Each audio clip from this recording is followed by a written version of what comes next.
Thanks for staying with us on Good Morning Nigeria. Up next for us is the background which will usher us into the conversation for this morning. The Monetary Policy Committee of the Central Bank of Nigeria has increased interest rates by 50 basis points from 26.25% to 26.75%, aimed at sustaining efforts in curbing inflation and rising food prices. CBN Governor Olayemi Kadoso announced this after the bank's 296th Monetary Policy Committee meeting in Abuja on Tuesday. The Monetary Policy Committee also retained the cash reserve ratio of deposit money banks at 45% and merchant banks at 14% and retained the liquidity ratio at 30%. On the reason for the 50 basis point hike, Chairman of the Monetary Policy Committee, Mr. Yemi Kadoso, noted recent events in the economy such as inflation and the need to stabilize the foreign exchange market as a rationale for the increase. He noted that despite the June 2024 uptick in inflation, prices are expected to moderate in the near term as monetary policy gaining further traction in addition to further measures by the fiscal authority to address food inflation. The Monetary Policy Committee worried that food inflation and rising energy costs continue to undermine price stability. He further referenced recent policies of the federal government to import specific staple foods such as rice, maize, and wheat to help stem the rising food inflation, but warned that the timeline should be followed in order not to stifle the gains made in local food production. Additionally, Mr. Cardoso praised the convergence between the official exchange rate and that of the parallel market as part of effort to reduce arbitrage in that sector. The Monetary Policy Committee meeting is the highest policy-making committee of the Central Bank of Nigeria with the mandate to review economic and financial conditions in the economy by determining appropriate stance of policy in the short to medium term. The questions in the minds of Nigerians is how these changes in the nation's monetary policy will help in boosting Nigeria's economy and how it will translate in curbing inflation and rising food prices, among others. Guests on Good Morning Nigeria will find answers to these and more on the program. Many thanks, Ibrahim Gunda, for that background. Now, joining us to discuss the CBN MPC resolutions, we have seated Dr. Ladi Bala Kefi, MNI, Acting Director, Monetary Policy Department, Central Bank of Nigeria. Many thanks for joining us, ma'am. Thank you. All right, and we have also been joined here by Professor Ken Ife, who is a development economics and public policy analyst. Good to see you on the program. Thank you for having me. And finally, we have Niya Kinshiju, Chairman, Independent Media Initiative and Financial and Investments Analyst, also joining us. It's a pleasure to welcome you. A pleasure as always. Thanks for having me. Perhaps we just begin with Dr. Ladi Bala Kefi to run us through major highlights of the MPC meeting just concluded recently. Okay, thank you for having me. So the MPR rate was increased by 50 basis points.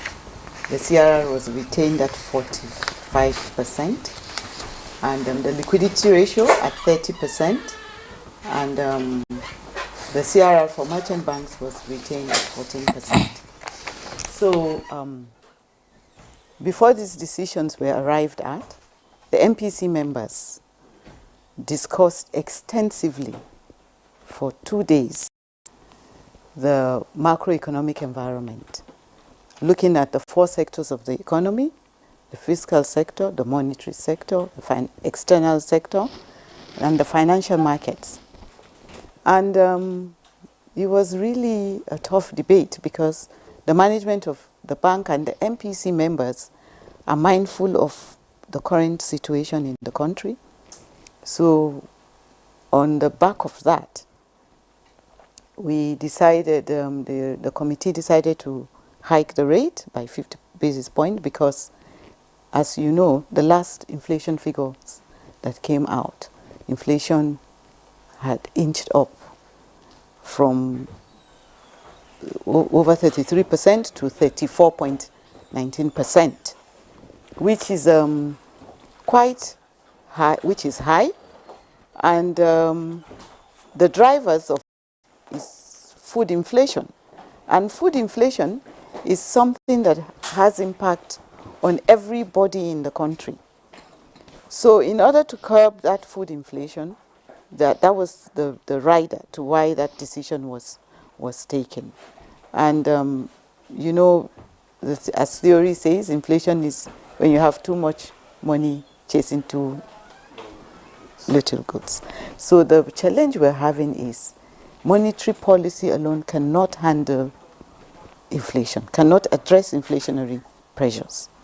We will need the fiscal authorities also to chip in, do their own bit. There are structural issues in the economy. We have insecurity in the economy. We have everywhere. When we looked at the report, in every sector, especially the areas, the regions where food are grown predominantly, you have insecurity there. You have banditry, you have insurgency, we have kidnapping. Farmers are afraid to go to the farms because of the fear of being kidnapped. So it's a collaborative effort to address this. So now the tools that the central bank has to address inflation is for us to use our own policies, which we have control over. So that is the basis. Control over the policies. The average Nigerian watching now, we want to know how these policies would affect their lives, looking at the present economic realities. Of course, looking at the statistics from NBS, the country inflation reached an all-time high in June, hitting 34.19%. Food inflation rose to 40.87% compared to 40.66% in May 2024. And if you compare with last, that puts food inflation at 15.62% higher than what it was as at June last year, which was 25.25%. Now, you said, these policies of, if you like, these rates, were taken by the CBN. And of course, watching the MPC meeting since the beginning of this year, there has not been a significant improvement in the economy. So could you explain to us how raising the interest rate from 26.25% to 26.75% amid the soaring inflation and the skyrocketing food prices would help the economy and help the average Nigerian? Okay. So I think your statement that despite the previous hike that we have not achieved much, it's let me just give you an insight into what we have achieved. Exchange rate plays a big role in inflation in Nigeria. We have studies that have empirically verified that, because as I said, we are not producing enough to meet the demand in the economy. Since we are not producing enough, we're importing food. And when you import food, you have the pass-through inflation food.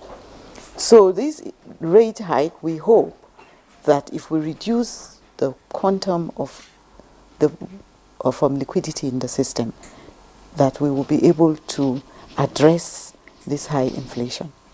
And let me also add that in the course of our studies, when we were doing some research, we discovered that this exchange rate differentials has made our currency cheap, while, for example, the CFA, our countries that are our borders, our neighboring countries, the CFA is now stronger than the dollar, than the naira. Since the CFA is stronger than the naira, we have middlemen that collect produce from farmers. The little that the farmers are producing are taken from them and smuggled out of the country to neighboring countries. And when they do that, they are doing that because they are taking advantage of the exchange rate arbitrage between the naira and the dollar. So now it's cheaper for them to buy food in Nigeria and export and take to other countries than for them to sell here in Nigeria. So if a poor farmer, a middleman comes and gives him money and he discovers he can sell it at a higher price to middleman, he will sell it rather than selling it in the market here. So the efforts that central bank has undertaken in the last few months has led to inflows into the economy. Our reserves, when this new management team took over, our reserves was at about 31 billion or thereabout. But now our reserves has inched up to over 37 billion. So it is bringing stability, and we're trying to reduce the volatility in the exchange rate market. We're trying to converge the different segments of the market that existed in the past. And if we're able to address that, it will help with But listening to Olayemi Kadoso yesterday, he talked about the fact that the CBN is trying to put in measures to ensure that inflation is brought under control and the economy is a bit stable.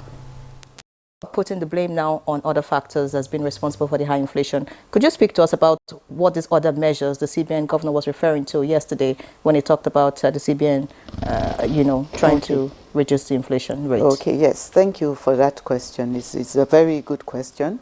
So the CBN has, we have shares in some of the development finance institutions, such as the Bank of Industry. We also have in Nexim and Bank of Agriculture. So what we're trying to do now is to strengthen their capacity to enable them effectively undertake their task within their mandate. So we have opened discussions with the Bank of Industry in particular to refocus them to on-lend to banks, to citizens and businesses that actually need the funds, not just randomly, because in the past you would see BOI, Bank of Agriculture, giving loans, all kind of loans to different people, when actually they should be given to SMEs. Now we're working with the BOI to ensure that their focus is on SMEs. SMEs, it's known, small and medium scale enterprises, they are known generally to be the bane of an economy. If you look at in Nigeria now, we have a lot of them spread all over the country. And if we're able to empower them, you will see that the people at the lower cadre, the poverty alleviation will be achieved. Because you see our people going around doing small businesses everywhere. So if we empower them, we strengthen them, we'll be able to achieve that target. Well, I think one of the things Yenre was trying to find out was how all this have impacted the ordinary Nigerian. But I'll give you a breather now so that I get to Professor Ken Ife to ask him what he makes of the MPC meeting, the decisions taken, and the implications for the ordinary Nigerians. There are several objectives that are being pursued. But why I'm happy is because they are addressing the supply and demand side of Forex, because Forex stability is even more important than the nominal value of the exchange rate at any point in time. Because when you arrest the arbitrage, then the fact that you have huge deposit of the dollarization of our economy will become a bigger risk than the return on the transactions based on that. So when you remove that, then those who are carrying the dollar are at risk. So they now begin to release the dollar into the system. So on one hand, the first side, and second point is one of the ECOWAS macroeconomic convergence criteria is that member states should not have negative real interest rate. Now that speaks to the first action being taken, which is to constantly increase the MPR rate. So moving in with 50 basis points is small, but it's still sending that signal that we are still trying to close the gap, because we're already on negative real interest rate by inflation being at 34 and the MPR rate being at 26 points. So we are negative territory. But so the more you inch up, the more you send the signal to foreign portfolio investors, please come, please. And they're responding. And even though their money can disappear any day, you cough. But at least they can stay long as you have removed arbitrage. So that is a big gain for us. So we're increasing the supply of dollar through that measure. But the second one that came and changed the asymmetric corridor by moving it up effectively by 400 basis points is actually speaking to the interbank transaction, because banks are buying, borrowing from central bank, and of course some of that their money end up in hitting up the exchange rate. So that is constricting that space. So the action taken is both on the supply of forex and on the demand for forex. And the net effect is to try to close the negative real interest rate, and at the same time to maintain stability. So that stability, as my colleague has pointed out, is fueling inflation in two ways. One is there is imported inflation, which is very significant. And even as you look at, if you analyze the inflation, there are 5 segments in inflation. You have the food basket that cruises at over 40% and is giving a gap of about 7% for years. But you have the core inflation, you have headline inflation, CPI, you have urban and the rural inflation. Now, the core inflation, which excludes all volatile items, energy and food, still has a component of imported food in that core inflation, as the food inflation has a component of imported food. So it's active on both. So you still have to take that off. And then there's inflation in all other commodities from being imported. So that you can't do much about. Right. So the decision has impact on how the man on the street is going to, but of course you are going to still say, but why is the figure still increasing? No, you understand, there's a lot of other dynamics. You've not imported at insecurity, you've pointed out all that, but there's other dynamics. Salary increase now, 70%. Market people won't even wait for you to pay the first one, they already raise prices. People that speculate on increased price will hold their goods at a hoarding. So, and then they all impact on the inflation figure. But if you imagine the last 3 months, there was not only that the inflation year on year was still increasing, but the month to month was decreasing. It was only last month that you had an uptick. All right, Professor Kanife. Just a moment. Prof, in my head, I'm imagining. I've confused you more. I'm imagining the number of ordinary Nigerians that I will encounter today who will be telling me, tell Prof to tell us how all of this will amount to affordability of gari, affordability of rice, affordability of beans, all of which are, skyrocketing without any restriction. Okay. Now, I'll tell you something. Food inflation sub-index is less amenable to monetary policy intervention. And I'll tell you why. Because the only thing monetary policy can do in that food arena is to try and moderate the arbitrage on forex to reduce the hemorrhage. But it does not deal with cross-border demand. 100 million francophone countries surround us, citizens, and they are buying our food because there's an artificial currency strength of the CFA. 10 years ago, 1 naira was buying 3 CFA. Now it's 0.7% of 0.7 CFA. Which means, in relation to them, our money is like 80% devalued. And it is not because their economy is strong. It's not strong. France pegged their CFA to dollar and then bonds 80% of their reserves to keep that value. And so they're just taking our food, because not only that, not for the reason of poor agroecology. No, not even the flood, no. Because it is very cheap to buy Nigerian food. And Nigerian naira, not dollar. And ECOWAS Treaty blocks you from doing anything. ECOWAS Treaty and the protocol says free movement of food, goods, services, and right of establishment.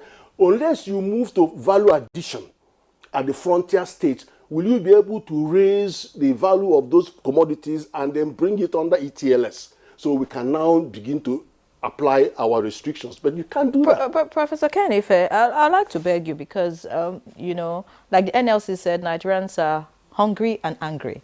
So they would like to understand what you're saying. So it would be good if you I understand there are terms that should be used when discussing things like this. Try and break it down as much as possible so that they can understand and the anger can, reduce. But I would like to get to Niya Kinshiju. Understanding is important, of course. Niya Kinshiju, I want to hear from you, what you think about the increase in the rates by the CBN. The latest figures, because a lot of people are skeptical about this increase. They say that it doesn't portend well for businesses and individuals in the country. But what's your view? Well, I think the CBN as an institution has identified a challenge, and within the confines of its own mandate would want to address that challenge. A major mandate of the CBN is price stability, and of course control and regulation of liquidity. And I'm trying to use what you call the basic language. And of course the liquidity would translate to me that if you have so much money in circulation, and you are not producing so much, to find equity between the quantum of money in that circulation and what you have in your economy, there will be a tendency for prices to go up. Because just like Madam said, you now have more money, chasing few goods. We particularly have a situation or a scenario of less commodity, as a result of some of the things Prof and Madam had said. Especially in the food area. And even more concerning is the fact that data had also shown that there had been a surge in liquidity in our economy, what they call broad money, between M2 and M3. In May, M2 was 55.5 trillion naira. That's easily accessible, convertible cash money in the system. From that, by June, it had gone up to 64 billion. So the data is showing that you have so much money in circulation. And sometimes this money could become actually errant money, money that does not have utility value, And to that extent, it would mean that the surge would be addressing or be pursuing demand that cannot be, that cannot be sated because of shortage of supply. So for the CBN, it is not even about concerns for fiscal, but the fact that you even have that data in place should give a central banker the headache that it has to control the volume, the quantum of money in circulation. But the truth of the matter is we have found ourselves in a situation where well thought out policy of government, had created these challenging, scenarios. The idea would now be, how do we attend to it? All of a sudden, the whole of Africa, from the West African region through to the Sahel, had started targeting Nigeria as a source of cheap food. That's reality. And unfortunately, we had also not used our resources the way we are supposed to use our land resources, which is more or less vested, in our subnationals. The latest data is that we have merely used, out of the 75 million hectares of arable land available to us, we have used just about 44% of that, over time. And it means that more than 54% of our arable land are remained, unemployed for its purpose. So there are still so many things we need to do. And thankfully, food production is not a long-term thing. When you properly and appropriately employ land, for instance, within 6 months, you can start feeling the impact in the economy. So for me, it is not a situation of despair. I see opportunities, If the whole of Africa decides to eat our food, and we have 54% of our arable land still unemployed, it's an opportunity to drive production. It's an opportunity to earn more money. And most importantly, this black hole that had been created by the informal sector, just like Prof said, people come into Nigeria, buy our food, in domestic currency. So we are losing on both sides. So you have foreigners coming into the country, buying in domestic currency, which means that they should actually have bought in foreign currency, which would have added to our foreign exchange reserve, So there's also a need for the fiscal authority to create a control at that level, control our borders in such a way that even if you are going to buy food, let us ensure that you are buying in foreign currency. So that also help our farmers in the first instance, and by extension, help the country. So for my thinking is that we should see this as a challenge and as an opportunity. And of course, give that 6 months window, just as the federal government had said, had this policy of food importation. And for me, just like CBN also noted, the policy is not going to engender a direct cash injection, into the economy.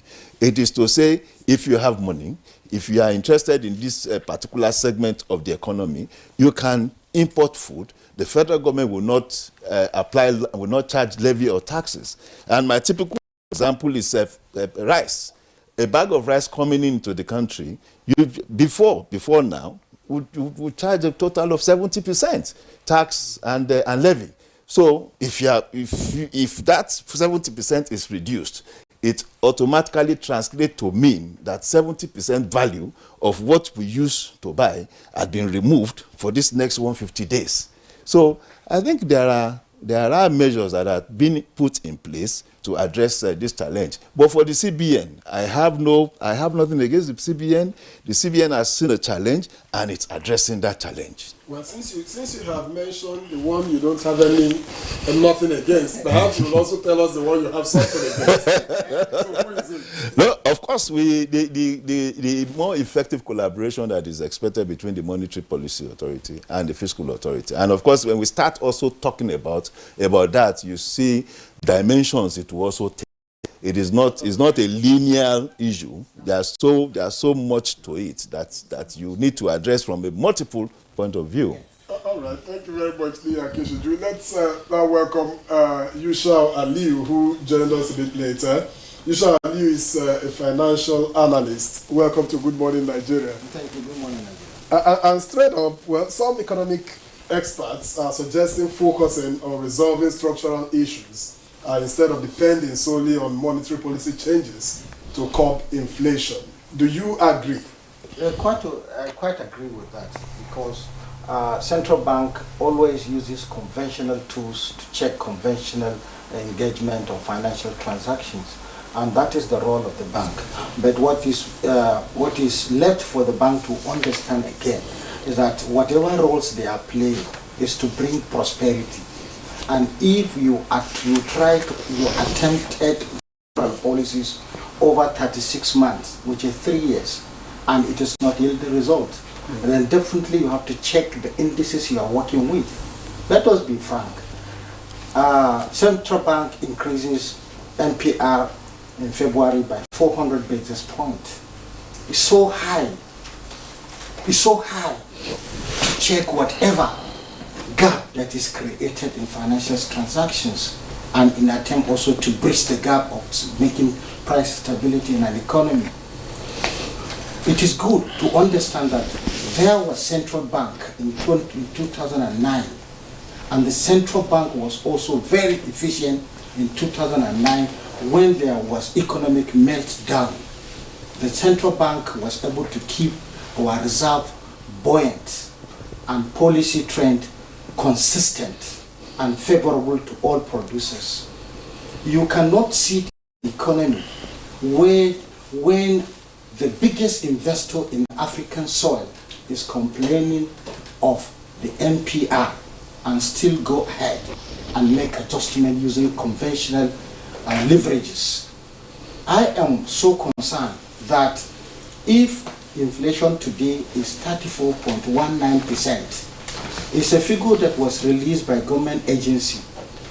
And if you take inflation 365 days ago, meaning that in July last year, 24.44%, and you check what an individual household is losing, you cannot compare prosperity last year and prosperity this year. So in my own contention, of course it is true the bank must use tools conventionally, but I have said it time without number that what we are facing in terms of food production are unconventionals to us, and therefore unconventional models must be applied. I'm happy that Madam is stressing the point that we don't produce enough, and that gave me a plus from what we discussed earlier with Professor Angu and others in this place, claiming that we are producing enough and there's enough food. And I have called the attention of whoever is listening from everywhere. Go to your community, check the food supply in the market entirely, bring the entire goods together as an assumption, but call household to buy, empower them to buy food in their communities, whether you will see the food in our communities. I have said that time that probably it may not be a fact, but I said we are exporting more now. Our yam has market. We have advertised our yam, and it has market not only in Africa but in Asia. So our yam is no longer stable in the market. Cassava, the same thing. Rice produced in the middle belt of Nigeria is taken out. So if you have these as factors responsible for our shortages, then what is the metric ton requirement of any crop in this economy?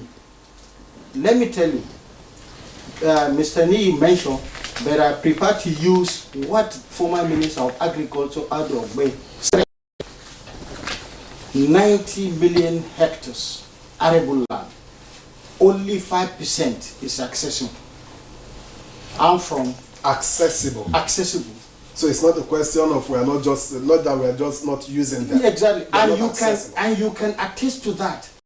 Just take a journey around Abuja.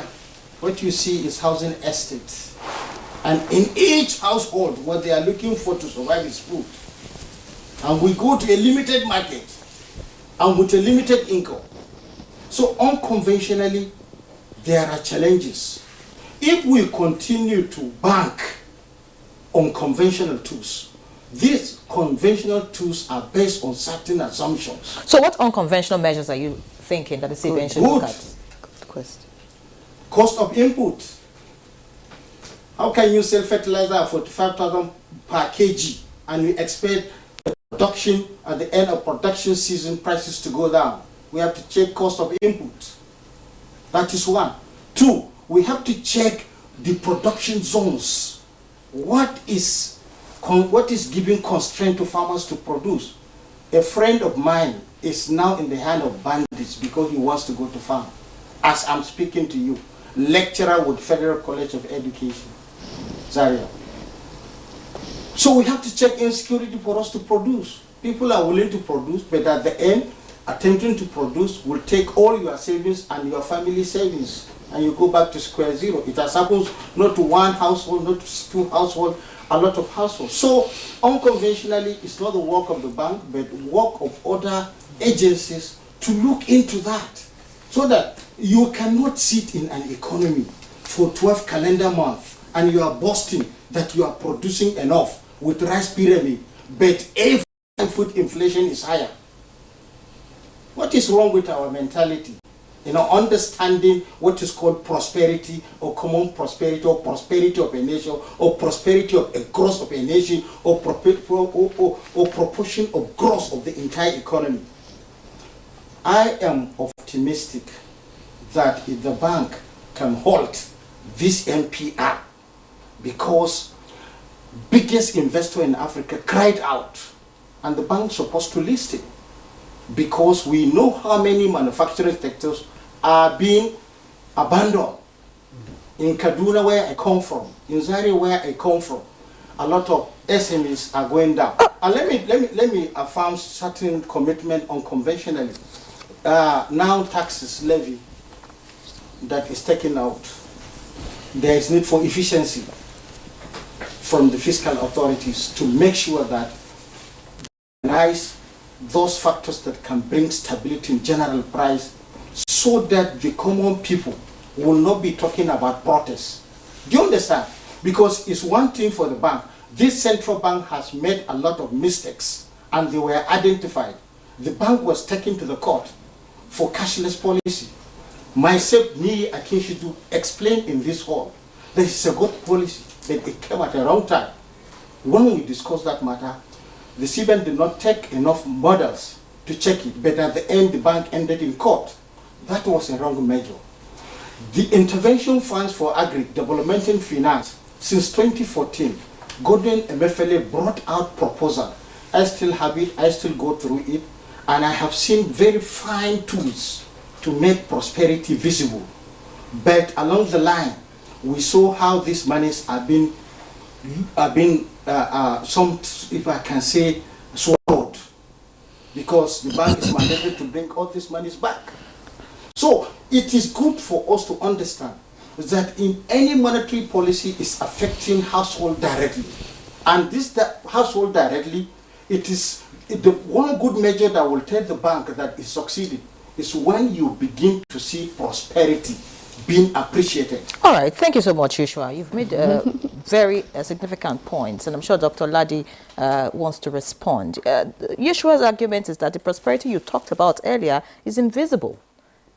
So could you respond to some of the comments that he has made, you know, about what the bank is doing?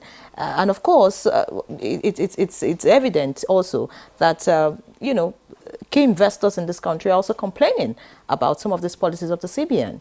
So speak to us. Okay, thank you. Mr. Yushao. Okay. So I'm surprised that you said that CBN should use unconventional unconventional tools to address the current situation in the country. I think it was using unconventional tools that actually brought us to the level that we are now. We used the proposal that you talked about, that the past governor applied. Did you do some analysis or some study to find out the impact or the level of the success of that policy? That is what brought us to the current situation that we are now. We have you're giving, give us examples of those policies. As I said earlier, give us examples of those unconventional policies that has brought us to where we are. He mentioned a few that they rolled out policy. They were giving promote some agriculture to farmers, right? No, you didn't get me correctly. Or the cashless policy. What I emphasized, the cashless policy is conventional tool by the bank, because the bank attempted to moderate liquidity in the economy. And the bank, the crisis here is, it is the bank that came out to tell Nigerians that they have discovered that all these cash are not within the vault of the bank. Okay. So now let me put it straight. If the liquidity is not within the vault of the bank, then why can you assume that you use MPR to increase rate, to reduce those same monies that are not within the vault of the bank from the hands of Nigerians? While the vault, what is already out?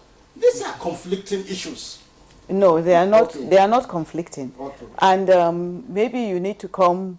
We monitor currency in circulation, and what the tools of monetary policy can do is to address the quantum of liquidity within its system. And we are applying the tools that we have to moderate liquidity, and indeed we are succeeding. So the one that is outside the bank, it's not I don't want to use technical terms to further confuse the audience, because as you said, that's not what they are after, right? But the cashless policy, although, as you said, may be good, but it was ill-timed. Yeah. It was not properly coordinated. Yeah. So it is part of the mess that I earlier said the new management met on ground. And that is what we are trying to address now. And you saw the chaos that that policy caused. And in addition, the unconventional tools that a lot of people are saying the central bank should adopt, like him, to address unconventional situation and putting it exactly the way he put it. That's what brought us here today. If those tools were effective, we would not be here today. As I said earlier, sorry, let me continue. As I said earlier, what we're trying to do now in the bank and what the Monetary Policy Committee members have identified in addition to the Committee of Governors of the Central Bank is that we need to work with these development finance institutions. We need to ensure that they are focused to undertake their mandates effectively. If you are SMEDAN, you will focus on attracting finance for smallholder farmers, for small businesses, so that the economy can grow. And you know, if you go to the market now, the cause of this food inflation is not merely caused by NPR. I had discussed other things that are the problem. For example, the insecurity in the country is a problem. You just said it yourself, that your friend was kidnapped. Yeah. How will CBN address issue of kidnapping? It's outside the purview of the central bank.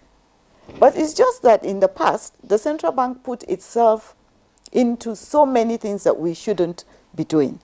And having done that for some years, the country now believes that we should take over all these functions that are not really within our mandate.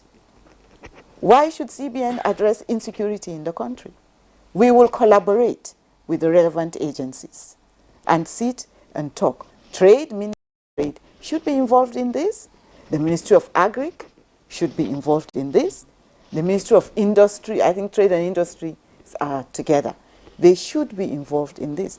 And indeed, the fiscal authorities are now trying to address these issues by, I think there are some interventions that they're trying to do to import food as a stopgap.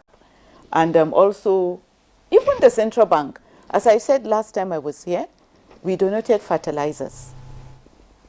I think you should acknowledge that, Mr. Yushao. Thank you. I will. Thank you very much. We donated fertilizers because we know. But to who? Middlemen? Or No, not to portfolio middlemen. farmers? Of course not. This new management are compliant. We will not deal, we have no business dealing with farmers directly. We have no business dealing with middlemen or single men or whatever. Who do you deal with? We donated to the Ministry of Agri.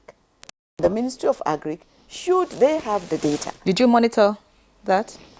How can we... That's important. Why we should, after donating, it was done publicly. You want us to monitor a minister, an agency? We collaborate.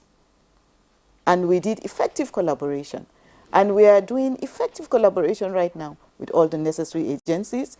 I think some months back, the Minister of Agri, the Minister of National Planning, the Minister of Finance, the Central Bank Governor had a 2-day retreat. And they discussed all the issues that are linked and how we will address it. And it is on the basis of that. So we know what the problems are and we are trying to address them. Talking How about confident are you that these collaborations, as you put them, achieve the desired results? Because if you don't monitor, you just do it. How sure are you that they reach the people, the places that they are supposed to reach? Because if they don't, then your donation might just be in vain. Yes, I think if you read in the media, the Ministry of Agri, they have distributed the fertilizers. All right, let's but pause it's you a not. bit. No, sorry. Let me just add quickly that you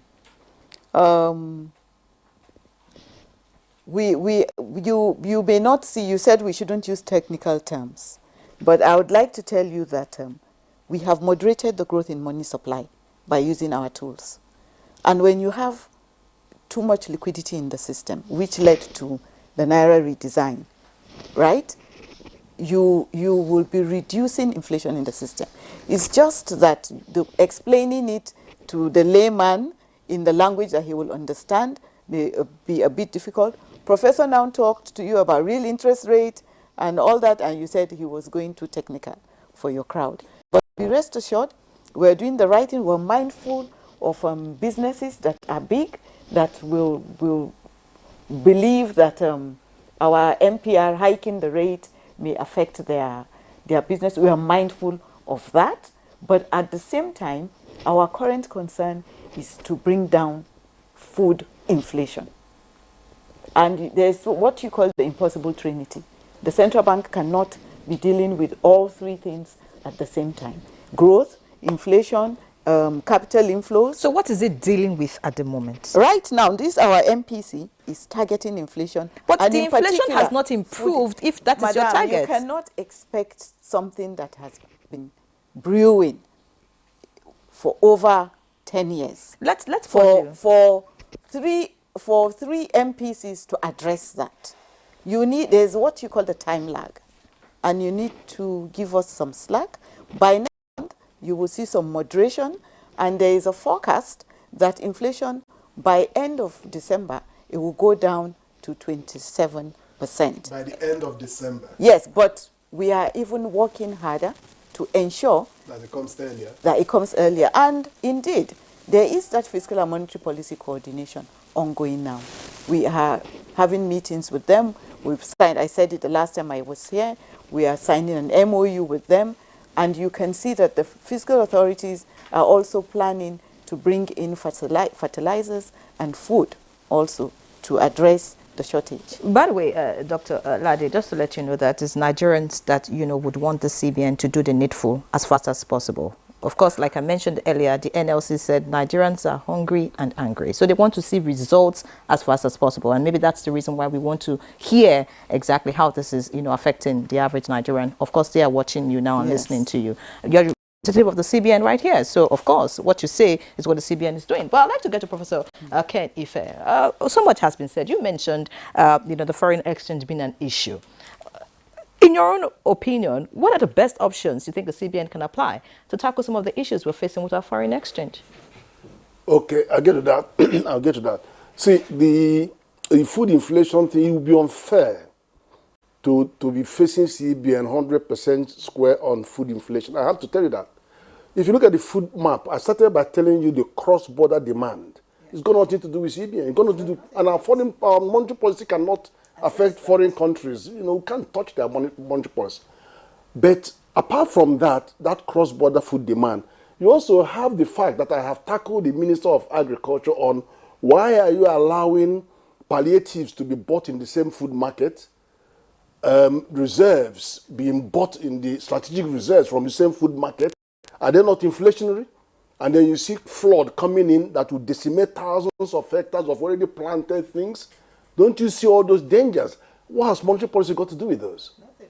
Do you understand what I'm saying? So there are more hostages to the food inflation story than we are looking at. But secondly, to come to the central bank on the aspect of unorthodox policy.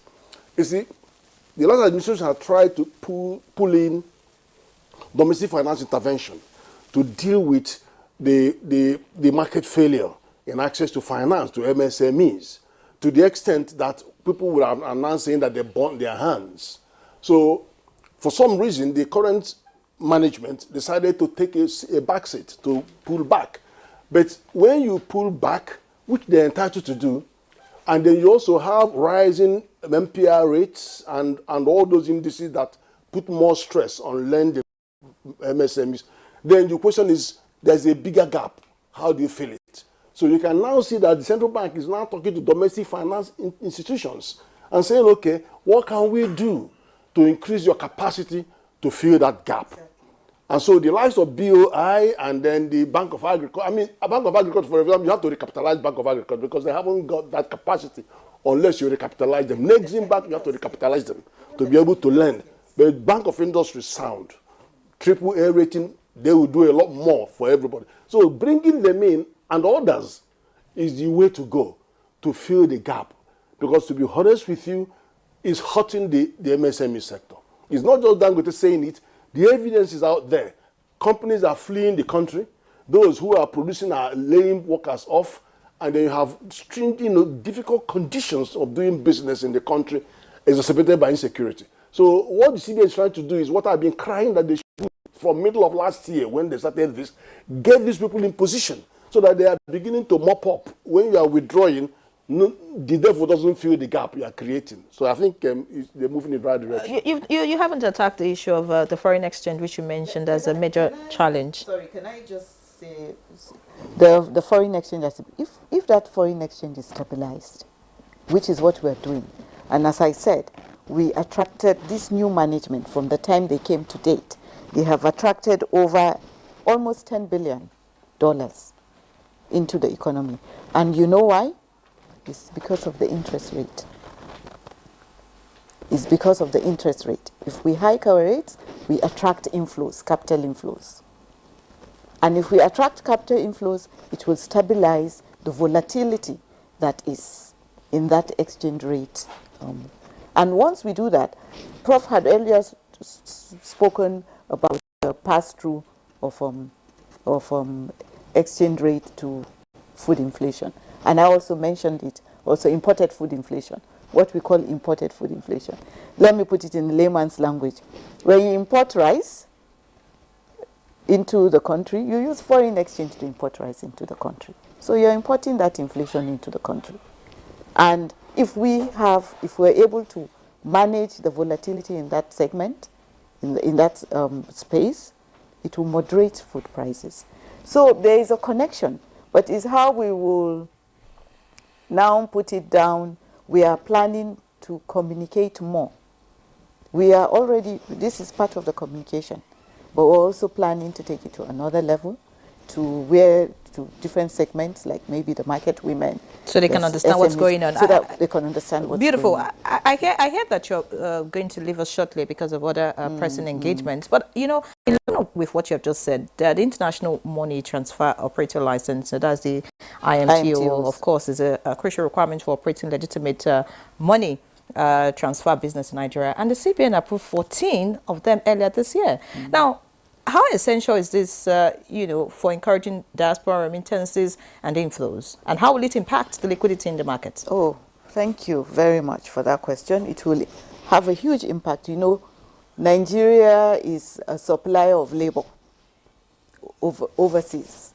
We have huge migrants that are living in the US, in the UK, in Saudi Arabia, and they send monies home back to their families.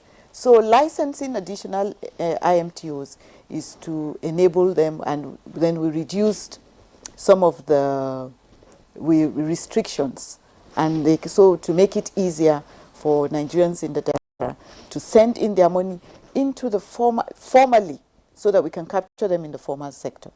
So if they are sending it in formally, it will help stabilize the volatility in the economy, and it will help the FX liquidity situation in the country, which again will now, if the FX foreign exchange is stabilized, it will also help the food inflation. All right, you have to leave, but just one quick question, because I remember seeing a headline. Yes, I remember seeing a headline some weeks back now about the fact that you're talking about the formal sector, that even in the country at the moment, Nigerians are exiting the formal banking sector and relying on fintechs and other kinds of other ways to do business and of course get money and all of that. How is the CBN trying to address that? No, but fintech, the fintech are licensed. Most of them are licensed by Nigeria. So moving from deposit money banks to fintech is not moving from formal to informal. Do you understand? Like Money Point is formal. They are also formal. They are just they are supplying a certain segment, like the youth. And new businesses that are cropping up every day. They are helping to ease the burden of transaction. For example, now you can pay on your platform. So you're reducing that stress on going into the banking or queuing up. So fintech is formal. It's not. And it is assisting the CBN in meeting its goals? Oh yes, it is, because they are licensed by the central bank. Okay. You can't operate in that space if you're not licensed. Dr. Ladi Balakefi, MNI, Acting Director, Monetary Policy Department, Central Bank of Nigeria. It's been a pleasure, as always, having you on Good Morning Nigeria. You. And it's also always a pleasure to be here. I would like to have you more often, just so that we can understand some of these things. We'll miss you for the rest of the program, but for now, let's get on a break, and we'll be right back to continue the conversation.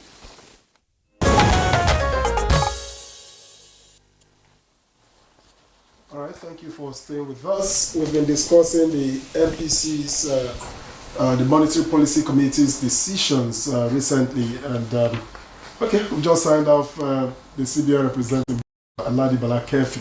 But let me get back to Nia Kinshiju. You know, she has talked a lot about what the CBN is doing, and did say along the line that the CBN alone will not change the situation of inflation in the country. So what else should be done? Yushab Aliyu had mentioned that the farms you talked about, the land that you talked about, is not accessible. Well, I'm not too sure about the term accessible. What I know is that the Agri Ministry has the data on arable land in Nigeria. And arable land are deemed to be available land. Available land to the extent that we have 75 million hectares arable land. Out of these 75 million hectares, actively about 46%, is being employed for the purpose of farming. Now, what that also suggests is that we have not been effectively, employing available land. And that is why when you are driving on an highway, to your left and to your right, on the shoulders of the road, you see large expanses of land that are not employed in any way. They are still forest, And you can compare that to traveling from London to wherever, by road or by rail. And you see how the two sides, the shoulders of the roads are employed, either for herd farming or for crop farming. You see that, obviously. And that is even the easiest way of farming, because you are near the transport line. So if you have products, you can easily come onto the highway or to the rail track and move them. But we don't have that. What's the challenge for us is that there's a need for collaboration. If we are talking about food inflation and food intervention now, for the federal government and the subnationals to effectively collaborate.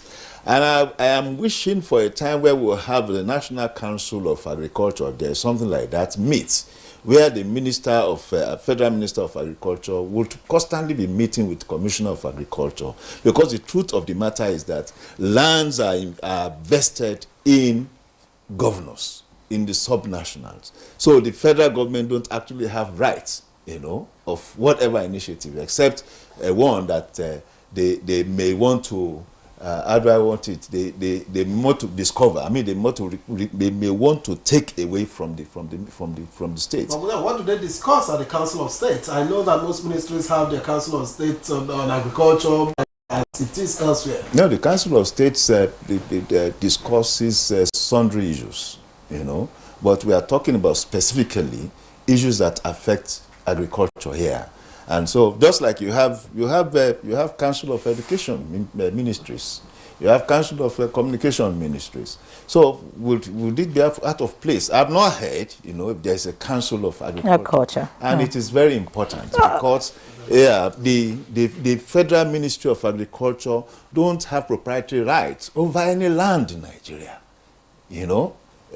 So you need to, meanwhile, it is supposed to be the facilitator, of agricultural growth, in terms of input that you shall talked about, the ministry of the federal ministry could be in a good place.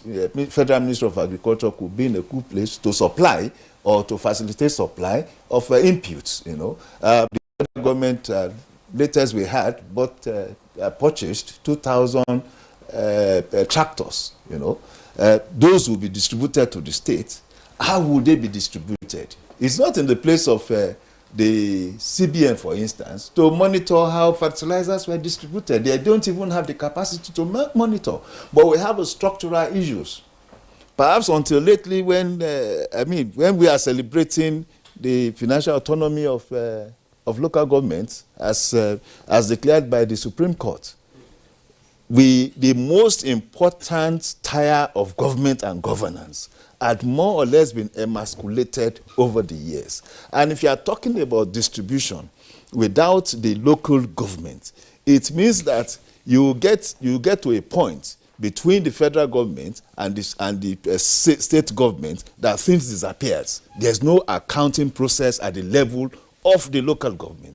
So, and that's where the users, the beneficiaries of everything that is coming from the federal government, are residents. Thank you very much, for those points that you have made. I'd like to get to Professor Ken Ife now. A lot of people have lauded the federal government for the food import waiver.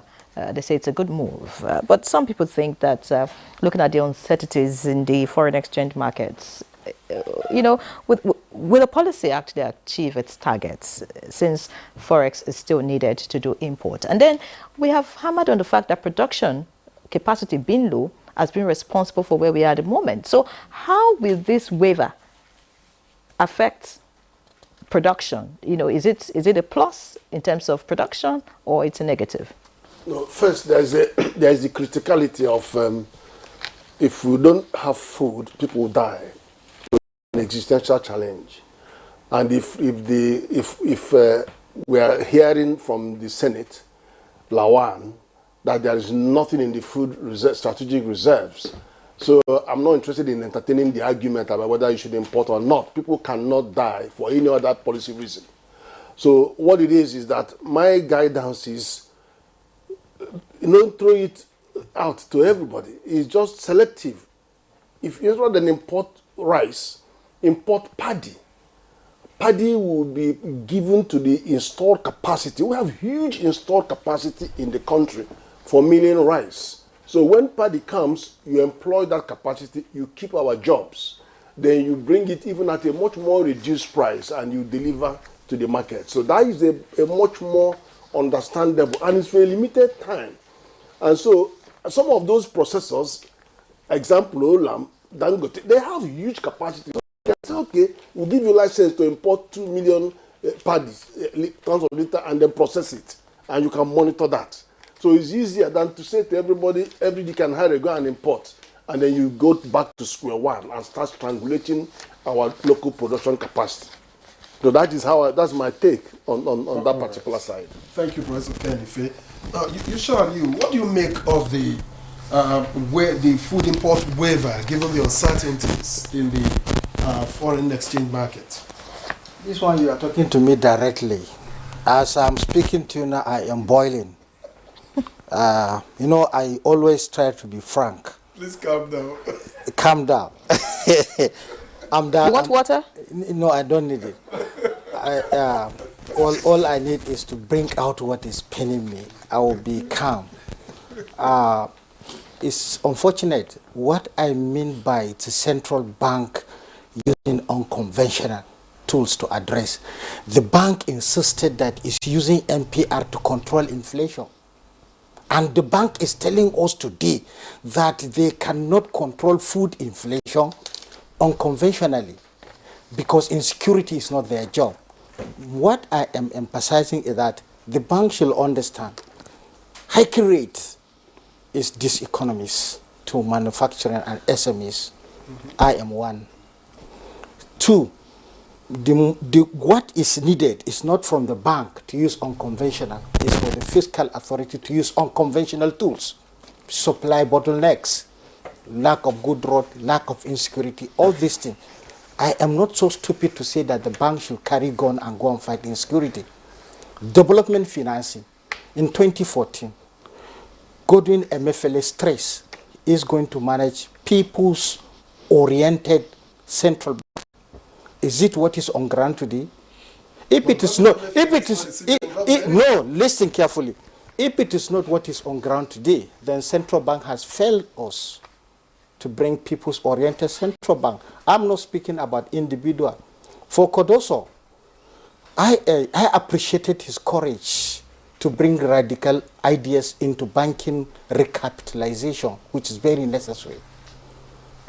But what I am not comfortable, and I will not be comfortable, I will not be comfortable seeing manufacturing sector suffering. As I am speaking to you, our company, Hulhul the International Rice, we have applied for that waiver. Right now we are paying Dumoraj. Right now we are paying Dumoraj because we cannot get the waiver and take our own imported boilers. That is what is paining me. We have imported with a very serious amount of money. It is lying high, it is lying fallow in Kaduna dry port. We are seeking for a waiver. I was an IDEC department last week, and it was promised that we will get the waiver so that we can go and discharge. We are also importing the second batch for your information. So all this fashion of agriculture, I am involved. The paddy Dr. Ken is speaking about, that is what we are looking. We are increasing the capacity of our production. If we increase the capacity of your production, where is the paddy? There is no paddy. Right now, I'm speaking to you, the rice mill is closed down, no paddy. And then somebody is telling me that there is food in the market and there is way this thing can come down. So are you saying there's bottlenecks? There are a lot of bottlenecks. That is what I mean by unconventional tools to address this. Speculators are everywhere. People will go buy the paddy kept and then designing price for it per ton, and they sell at will. These are unconventional.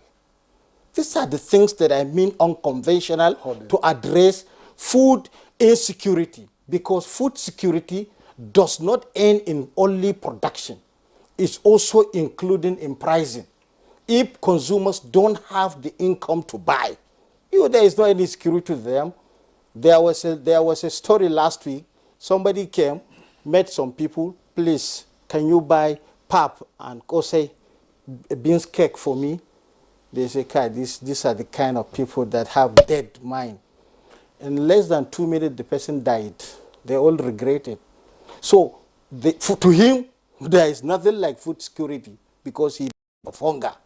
So we don't want that scenario.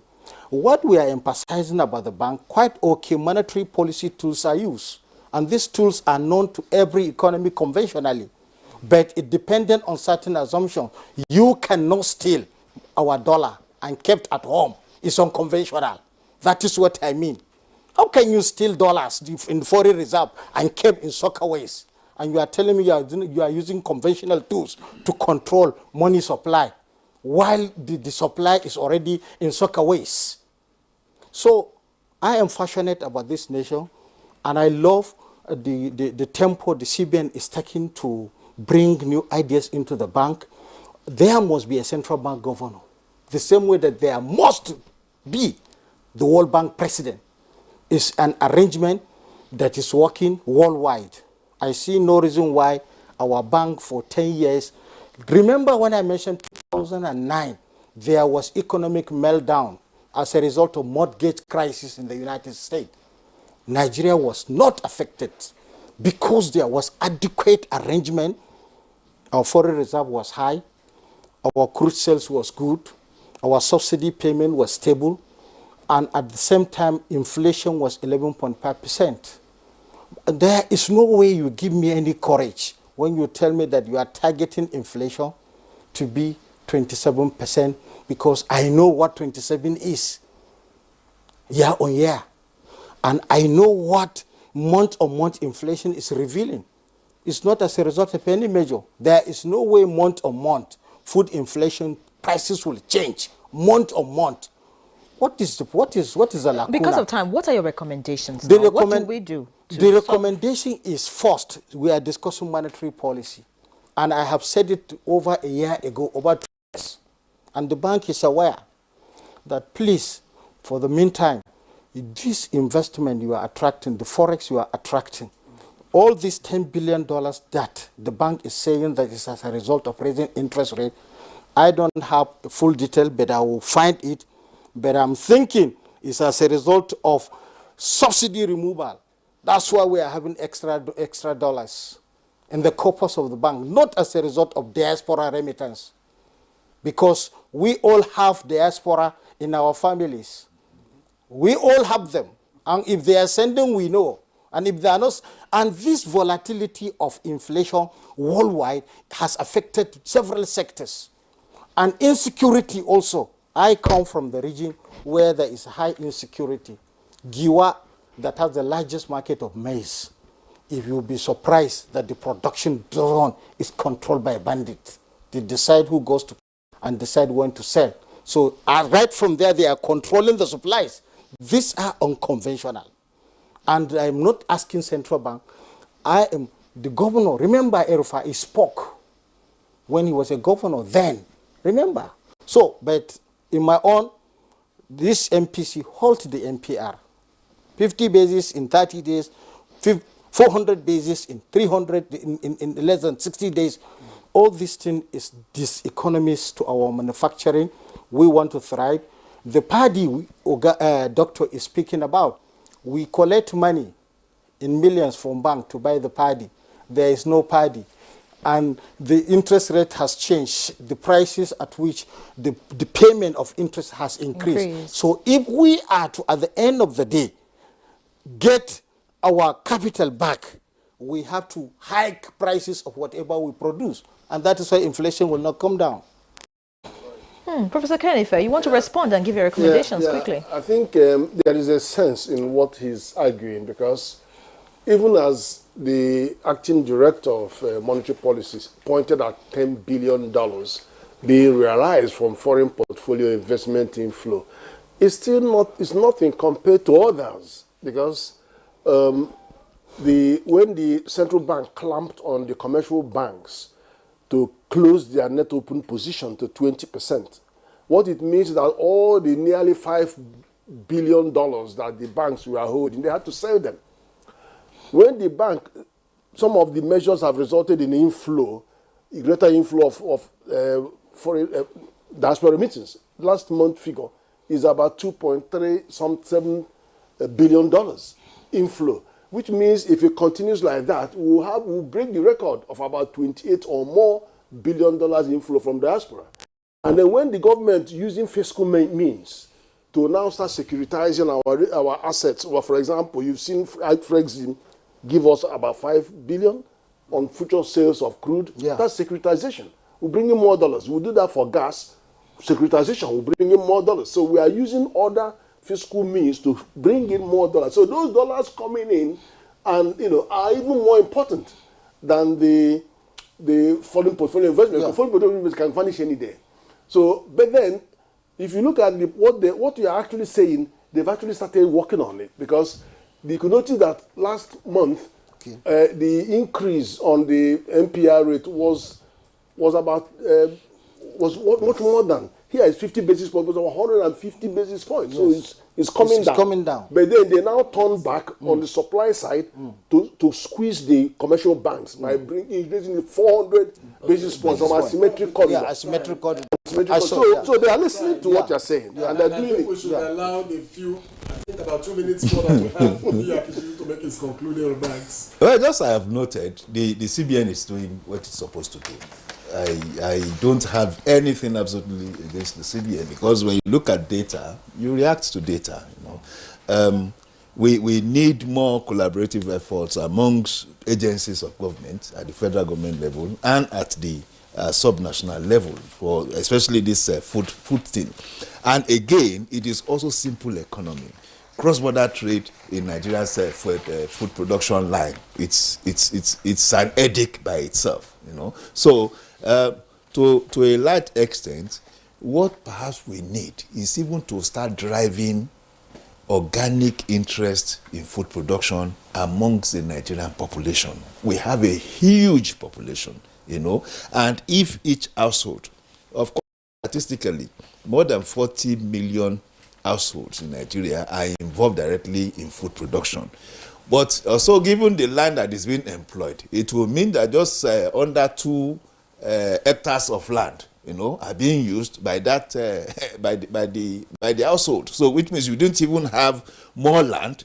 No, even if we have arable land, we don't have household employing more land for food, for agricultural engagement.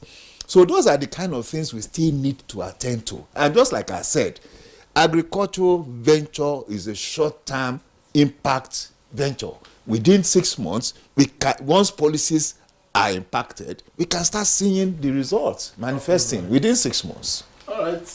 Niya Kinshiju, Chairman, Independent Media Initiative and Initiative Policy and Financial and Investments Analyst. It's been a pleasure, as always, having you on Good Morning. Very much. All right, Professor Ken Ife, Development Economics and Public Policy Analyst. Thank you very much for your time and thoughts on Good Morning Nigeria. And not forgetting Yushao Ali, Financial Analyst. It's been a pleasure having you. And we implore you to get something cold when you leave here, so that I'm already down. So that the boiling will calm down. Thank you very much. Thank you very much. Thank you very much for watching. I am Victor as well. See you again tomorrow. And just as Yeshua has calmed his nerves, we hope Nigerians too would calm down and expect results from all of these policies. I'm Henry John. Stay tuned to the NTA. Good morning.